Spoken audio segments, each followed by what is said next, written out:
This is my 1972 International Harvester pickup truck. It was one of the nicer trucks of the day, and you can see the logo here showing International Harvester.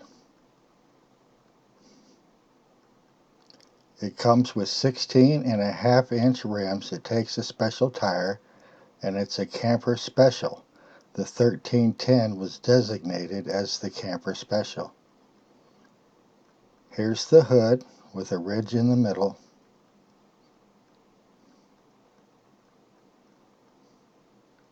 And the vents for the heater and windshield wiper. There's the International Harvester logo, and this particular truck had dual gasoline tanks, one on each side of the truck. Here is the mirror on both sides. It's the same mirror. It's an International Harvester mirror, and it came standard with the Camper Special. Nothing fancy about this door handle, just a standard handle and door lock. The spare tire is carried in the back. The axle on this truck protrudes through the hub and is actually what drives the truck. And here are the stripes, the trimming, that run from the back, or should I say from the front of the truck to the back of the truck.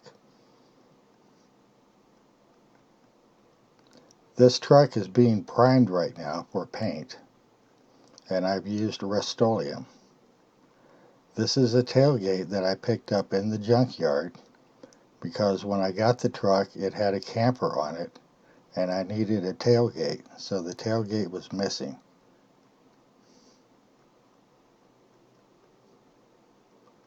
The bed of the truck, actually between the wheel wells, measures 4 feet by 8 feet, so it'll carry a piece of plywood perfectly.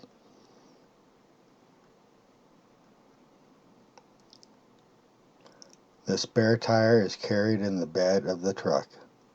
This truck is 100% steel, and I believe every part on it is made in the United States of America.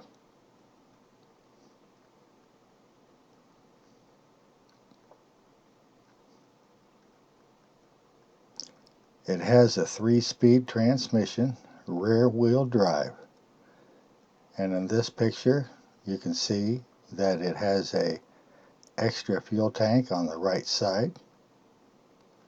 So it has dual fuel tanks, and you can switch from one fuel tank to another to make the distance that you need to make in between towns, which comes in handy living out here in the West. I think their logo is pretty neat. IH, International Harvester. It came standard with a AM radio and the antenna that you can see here going up into the sky. Nothing fancy, no FM radio on this truck. But what I think makes it unique is the wings. The window wings, they had them in those days, where you could open to get some air in the car without actually having to roll down the window.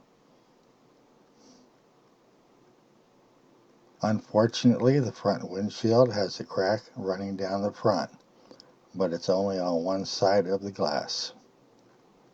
It's got the battery, the heater.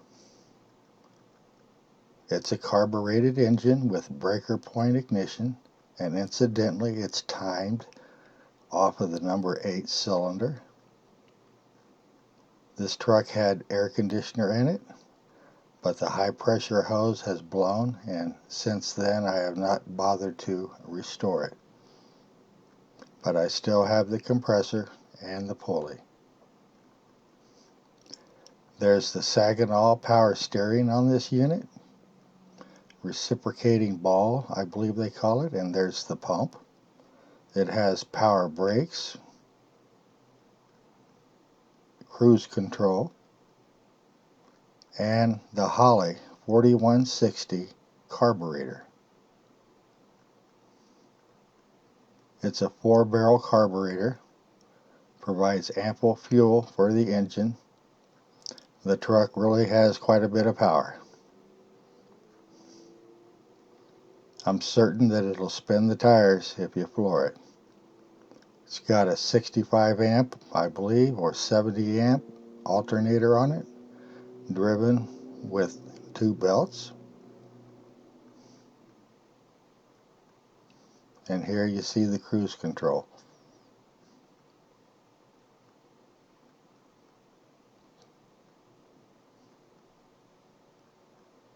There's the manual choke. Originally it had an automatic choke, but I was unable to find a part for it, so I switched it over to manual. Here's the instrument panel. Goes up to 120, and I believe this truck has 123,000 miles on it. And your gauges for your alternator and fuel. There's the switch to switch fuel tanks, the auxiliary fuel lever on the left, your ignition key, and your cigarette lighter, along with the climate control system and radio.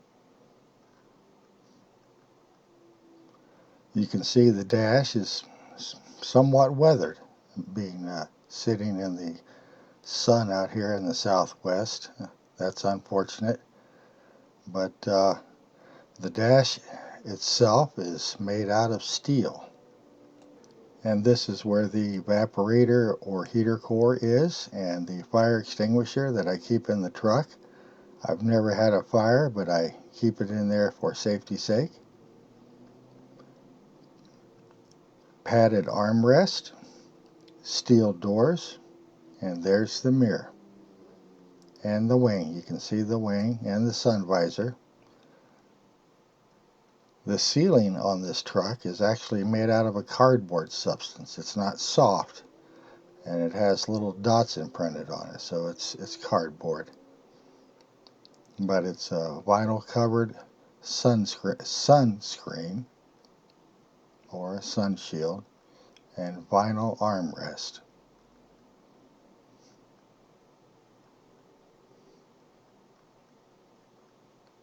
Again, the wing comes in very handy. This truck does have safety glass on it, and came equipped originally with seat belts, although they were lap belts at the time.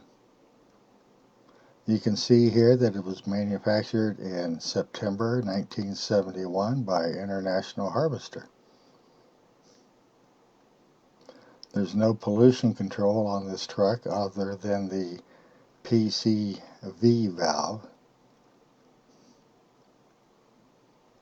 and it's equipped to carry up to 1 ton. I put new seat covers on it, which made it very nice, and they've been on there for years, so it's held up well. The original steering wheel is intact. A long bench seat. And here is the rear window. You can look out. At the time the camper was attached, the window was not there, so you could move from the cab to the camper anytime you wanted while in transit. Again, the power brakes, the dimmer switch on the left for the lights, the emergency brake, the gas pedal, and the padded carpet, which has seen better days. You can see that the light switch is there for the lights. You got your windshield wiper, your temperature gauge, and your oil pressure. This truck doesn't have dummy lamps, as it's been called. You can actually read the oil pressure and the temperature and the charging status, which is good. The radio on this truck still works, but the sound system is in need of a new speaker. And here's the shifter stick. I think they called it 3 in the tree. and the air conditioning vents. Comes out in the middle, right side, and the left side.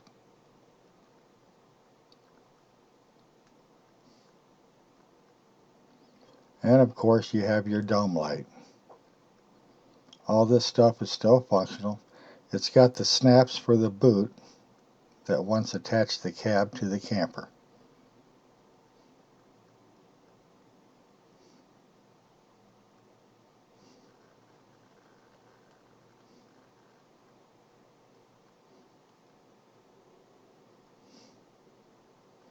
You're looking at a piece of American history, actually. This truck is, yes, as of this year, it's 50 years old.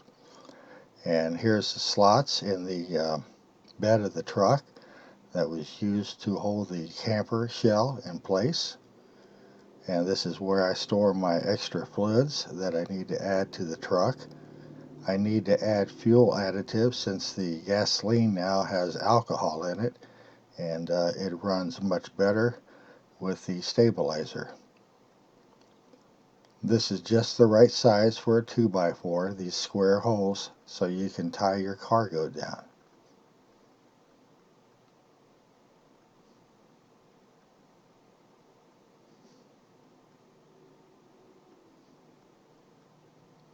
Now we're looking underneath the truck, and you can see this is the front of the truck.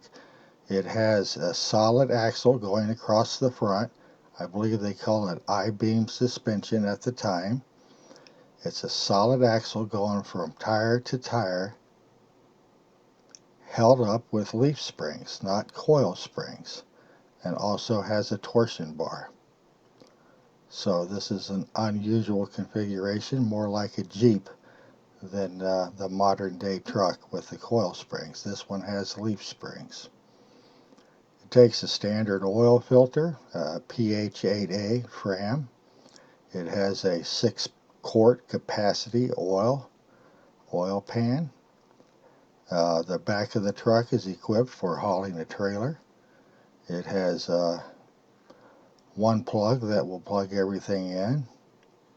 Here we're viewing the back of the truck. You're looking at the differential and the shock absorbers. It has dual exhaust coming out from each side of the engine and exiting the truck in the back. This truck is equipped with drum brakes in the front and the back. They hadn't invented disc brakes back then. This truck has helper springs on the rear axle to help it carry the heavy load of a camper or anything else.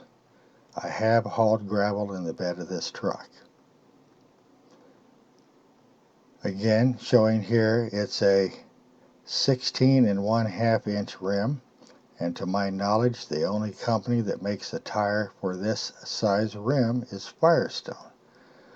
So I had to buy Firestone tires for this truck, and they're doing a really good job right now.